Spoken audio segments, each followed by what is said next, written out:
دوستان عزیزم، یکی از دغدغه‌ها و چالش‌هایی که گاهن ذهن ما رو به خودش مشغول میکنه و به یه معضل تبدیل میشه تو زندگیمون اینه که چرا من درجا میزنم؟ این ذهنیت که چرا من رشد و رونقی رو به فرض در کسب و کارم تجربه نمی‌کنم؟ یه سوال همینجا ازت دارم.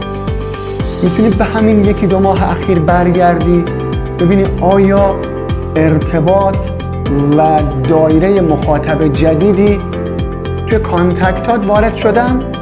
آیا تونستی یه سری ارتباطات جدید ایجاد کنی و به واسطه همون ارتباطات رونق رو تجربه کنی؟